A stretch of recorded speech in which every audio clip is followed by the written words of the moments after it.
Guys, this is Chaos with Tape, and today you join me for episode 11 of Solar Civilization. And we start off heading out to Jool. This is the Jool Explorer probe, and it's got its burn coming up in 11 minutes. It says the transfer window's a day away, but they're not like a finite time. I think you have about a week on Kerbal space program, in between transfer windows. In the real world, I reckon in Kerbal space program as well, it's a little more complicated, and there's actually often about 6-month windows in which you actually can go. But yeah, so I tend to try and do it within a week. Well, generally within kind of 2 days of what the Kerbal alarm clock says. But the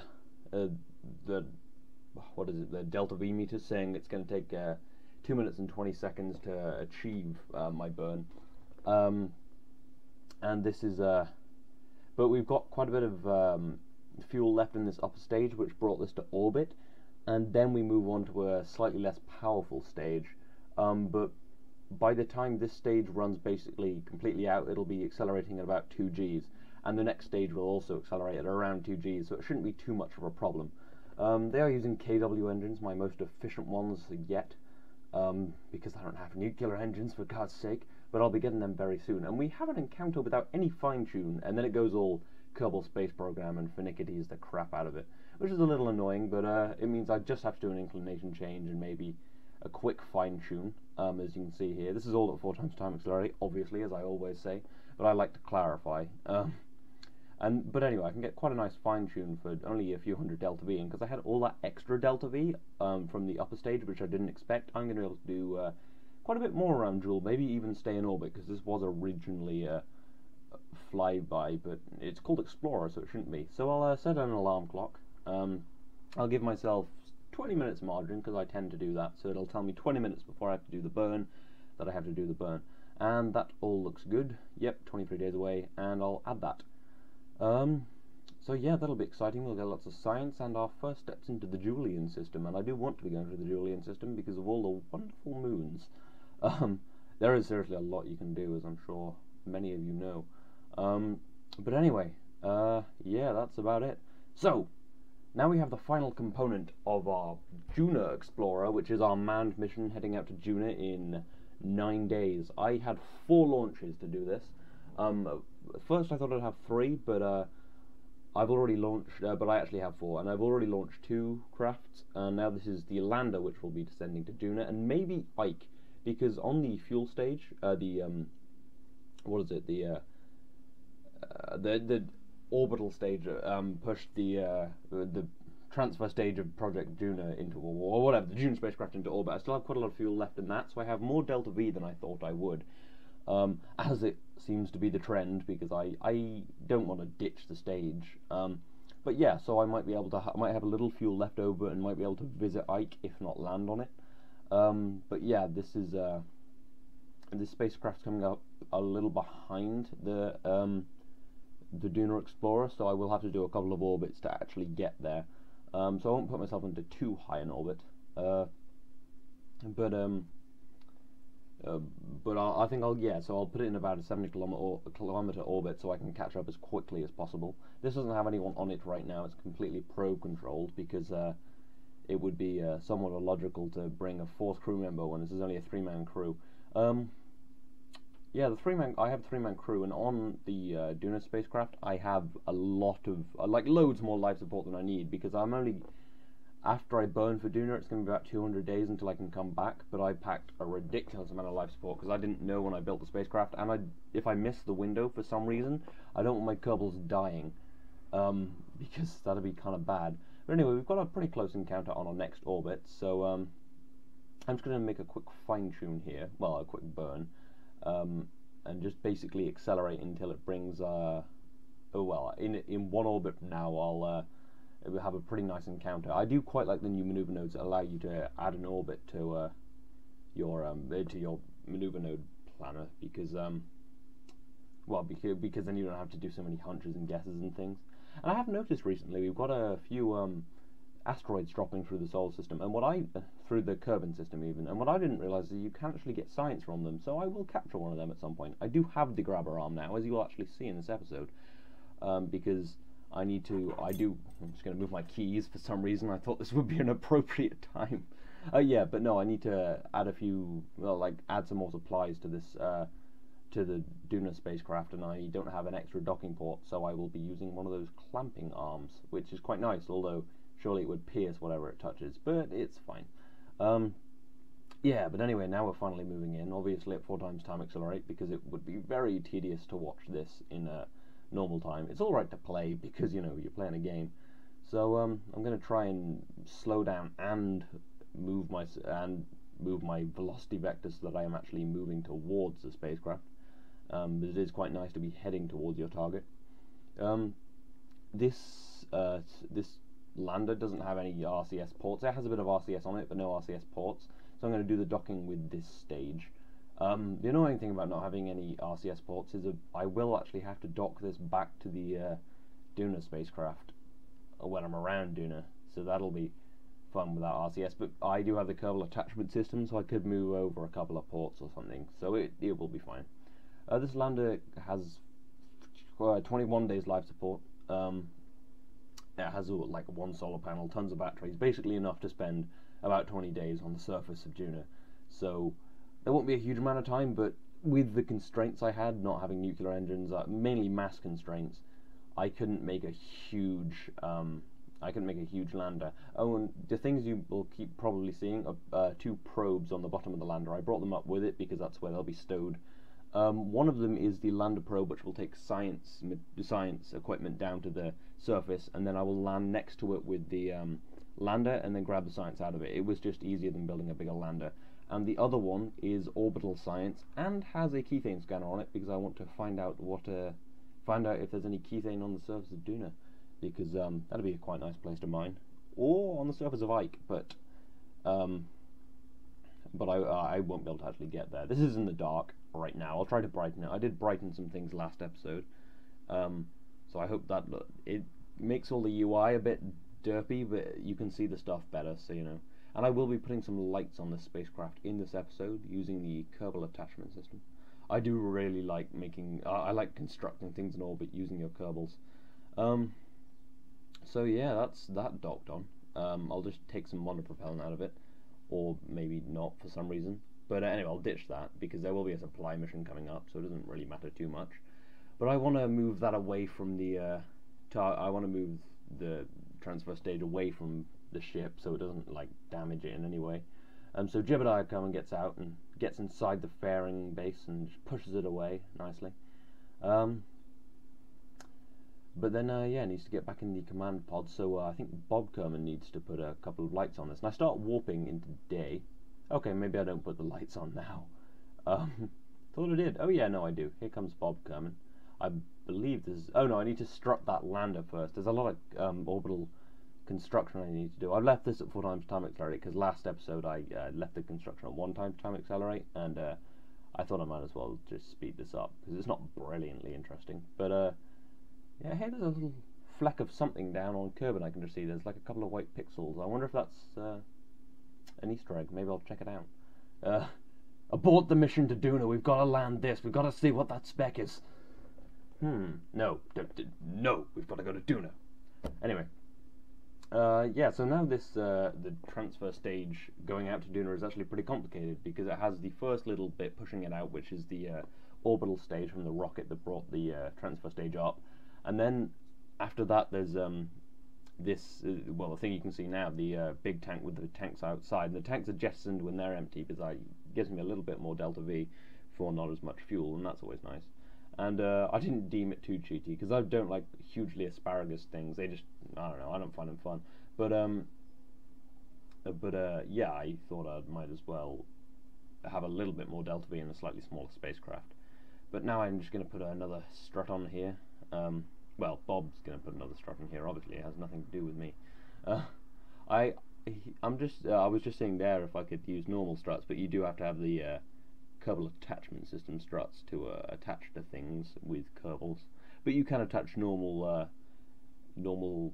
parts such as lights and just basically small parts. You can actually put some small engines on. I think you can put radial Rockomax engines on. It's quite a nice way of just repairing stuff in orbit. I do hope it gets put in the main game, actually, because obviously you don't want to be able to assemble huge crafts from nothing on orbit, but it's quite nice to have a few little boxes of tricks. Yeah, that makes sense.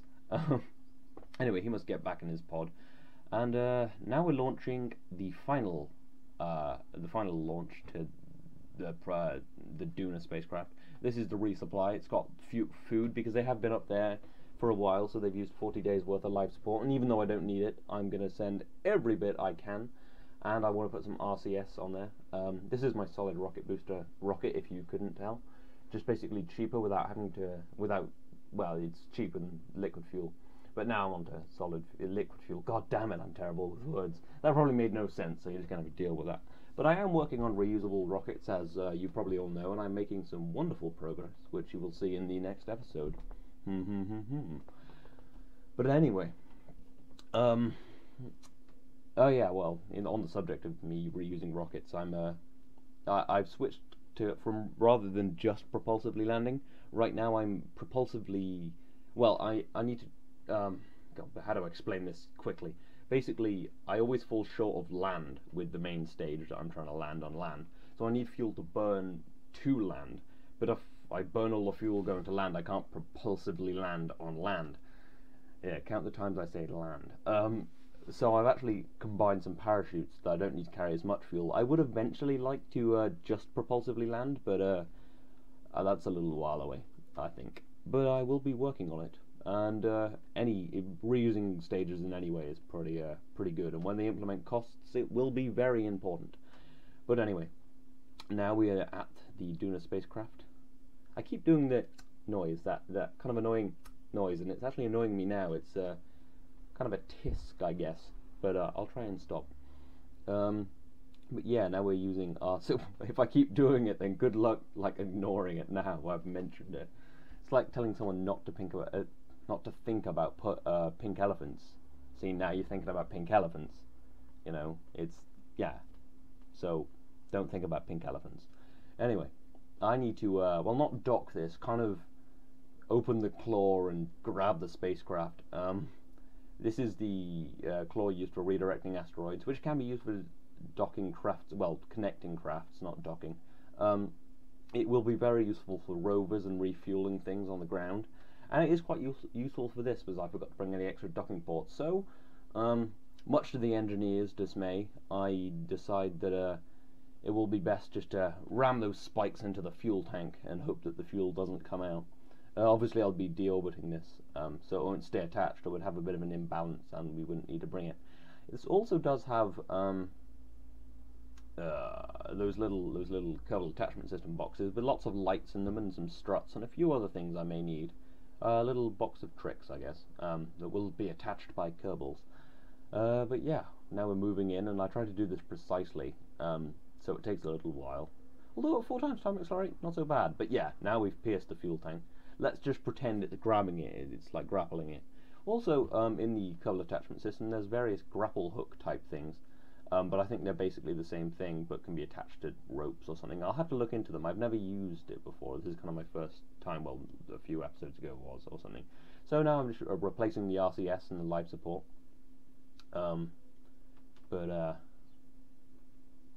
Yeah, I mean, that should be fine. That should be fine? You mean transferring fuel? I don't know why I said that should be fine. But anyway, I'm going to warp around the planet. But then I decide, no, let's stop at night, because I'm going to be attaching lights now. So I'm going to use the helmet light so you can see something. I think this is quite a cool scene, kind of nighttime construction. And it'll help me put the illuminators on, I guess. The illuminators, the lights. Don't call them what they're called on the game. Call them what they're called in real life, god damn it, man.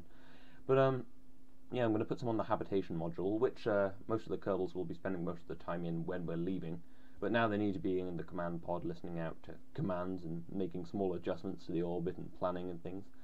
But yeah, that looks pretty nice. I'll just light that up now. Oh yeah, look at that. Well, you can't now, but when I turn around you will.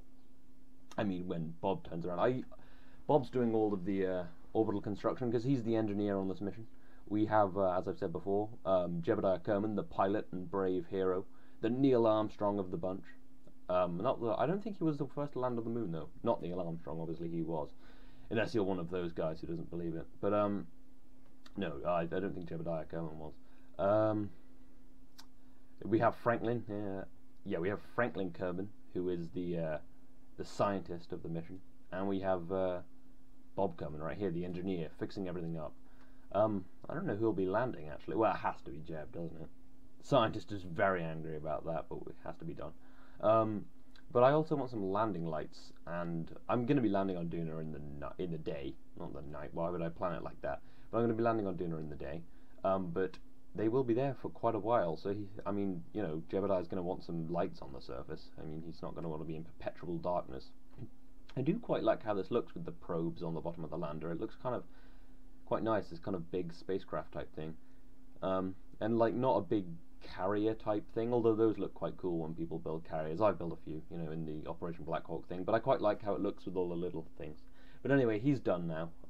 Bob's going to get back to his cabin, and I'm going to transfer the last of the life support back into the geez, what is that? The the return module. That's what that is. With that probably has enough life support for the entire mission, but I brought a little more. So anyway, we must deorbit this little craft now, because we are very close to the burn out to Duna. So we'll burn this up in the atmosphere. Actually, I think I'll just leave it so it hits the ground, so I don't have to watch it burn up. But yeah, 25 minutes until the burn to Duna. You can see how excited Jebediah looks. The other gloriously excited, looking down at Kerbal, wondering when they're going to see her again. Probably about 220 days or something. But 22 minutes away, we're rearranging the staging, the final changes to the programming of the spacecraft, making sure everything is ship shape and Bristol fashion, ready to go. Little boating thing there for you. Probably doesn't make sense to anyone. But I'm just going to make a quick burn with that engine, see how long it's going to take to do the burn. That won't do all of the burn, but it'll give me a good enough idea. At full power, that pretty powerful engine really, even with the struts, does have a pretty awful shaking problem with the spacecraft, because the spacecraft is held under compression, not tension. Because tension is when you would be pulling the spacecraft, as a lot of people do on this game. But it was easier for me to push the spacecraft, so it is held under compression. But the other engines won't have such a problem because they're much less powerful, and it's much less long spacecraft, and has been custom, by Bill Kerbal himself, has been custom strutted to make perfect sense for the mission. But now the shaking is mainly gone. This is obviously again at 4 times time accelerate. I think most of this video has been, but these tanks are holding up pretty well. And that other stage did give us a nice, probably, I'm not sure how much Delta V. I think it took off about 300. But we are going to be quite late on our burn, but as long as we keep on trajectory, we should get there. This is a very low energy trajectory. I think it'll take us about 60 days to get out to Duna, but that's not that bad. And a lot of the time when I make interplanetary burns, my apoapse goes much higher than the orbit of the the destination. But this, it goes pretty much into the same altitude, so it's very efficient, which is needed for these engines I'm using. Although with that little bit of extra Delta V, we will have a little extra fuel, I'm hoping. And circularizing at Duna, because it's so close to us and it has pretty low gravity, is only about an 800 Delta V burn. So we will have fuel left over, hopefully, for visiting Ike. You can see my planning there. It's pretty nice looking. There's also just a quick fine-tune, but yeah, we are coming to the end of our burn, and we are almost ready to head out for Duna. Well, we are ready to head out for Duna. We just need to bring our close approach in to as close as possible, and an encounter. We will definitely get to Duna now, it appears, and we still have some fuel left in the outer tanks, which is nice. The fine-tune I originally made, however, wasn't sufficient for this, so I will have to edit that in a second. But Bob and Franklin Kerbal want to get in the habitation module and, you know, explore their new home a bit. Franklin taking a quick look over everything. But yeah, he's ready to fall off the ladder like a physics-less derpness. But anyway, he manages to hold on that time. Jebediah Kerbal will stay at the helm, at least for a while. But yeah, now we're at in a biome Kerbals have never been to before. So we take a quick crew report and we can transmit back 100% of that data. That was 55 science. That was quite nice. But yeah, well, what you saw there, I think, sped past was actually me finishing the fine tune. But yeah, the fine tune has been planned. Wait, what the freaking hell is going on? I thought I just moved them over. Did I just accidentally repeat footage? Yes, I did indeed accidentally repeat footage. I have no idea how that happened. I'm incredibly sorry about that, but seriously, how the crap did that happen? Well, anyway, we'll take another crew report and transmit that back. I am sorry about that. My editing is going to hell. I'll make sure that doesn't happen again. But now, there you go. It's cross-faded into me actually finishing that fine-tune. And now we'll set up an alarm clock for that fine-tune, and that is the end of the episode. We're also going to take a quick EVA report and transmit that back for 100% of the science. So we've already got over 100 science now, and have apparently achieved time travel. So, Jesus Christ, is that more repeated footage? Okay, I honestly, that wasn't me. That was must have been a mistake of the software. Jesus Christ. Anyway, you know what? Forget that last bit. I'm very sorry that that repeated. I'll make sure that never happens again. I'm pretty sure that wasn't me, but who knows. I hope you've enjoyed this, and I hope you can forgive me for that terrible error at the end. This has been KSP with Tape.